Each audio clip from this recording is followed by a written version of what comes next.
अरे देवर जी आ गए तुम। अरे भाभी क्या आ गए, ऐसा है भाभी, अब के बार तुम्हारे घर नहीं जाने का मैं। इस बार तो चला गया था तुम्हारी शर्म से, लेकिन आज के बाद तुम्हारे मायके में नहीं जाऊंगा। अरे क्यों, क्या हो गया देवर जी? किसी ने वहां तुम्हें कुछ कह दिया? मेरे भाई ने कुछ कहा है, मम्मी ने कुछ कहा है?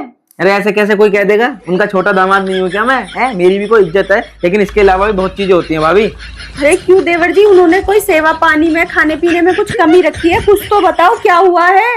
नहीं मतलब क्या कहना चाहती हो आप कि मैं खाने पीने गया था वहां पे? है नहीं, हमारे घर में खाना कम है क्या? अरे उल्टी बात कर रही हो। लेकिन आदमी का मान सम्मान भी कोई चीज होती है, इज्जत के लिए आदमी मरता है। मान सम्मान कैसे देवर जी? उन्होंने तुम्हें चलते हुए विदाई नहीं दी क्या? विदाई नहीं, विदाई तुम्हारी माँ ने ये 50 रुपए दिए हैं मुझे। नहीं मतलब ये विदाई होती है? 50 रुपए कोई बच्चा भी ना ले आज के टाइम। 50 रुपए में क्या आता है भाभी? अरे मैं कोई बालक, कोई 30 साल का हो गया हूँ मैं। 50 रुपए नहीं मतलब हद होती है किसी चीज की यार। एक काम करो, इन 50 रुपए को तुम ही रख लो या अपने घर वापस भिजवा देना, मेरे बस की नहीं। अरे देवर जी सुनो तो, अरे देवर जी मेरी बात तो सुनो। देखो देवर जी, तुम खूब समझदार हो, तुम्हें भी पता है मान सम्मान के तो 10 रुपए भी बहुत है।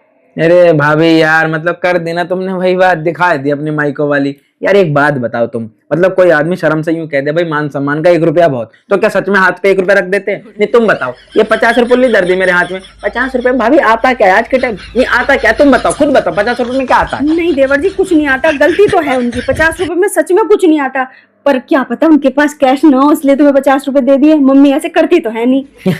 मैं समझ रहा हूँ भाभी, समझ रहा हूँ, तुम्हारे मायके की बात हुई है तो इसलिए तुम्हें दिक्कत हो रही होगी, तुम उनका बचाव कर रही हो और कुछ नहीं। लेकिन तुम्हें बात बताऊं भाभी, यही बात अगर मैं अपनी मम्मी को बता दूं ना तो तुम्हारी जान को हल्ले कर जाएंगे। समझ में आई बात? अरे नहीं देवर जी, मम्मी से मत बताना। तुम्हें 50 रुपए कम लग रहे हैं ना, तो तुम एक काम करो, ये लो, तुम 500 रुपए रख लो मेरी तरफ से, पर तुम ना मम्मी से मत बताना।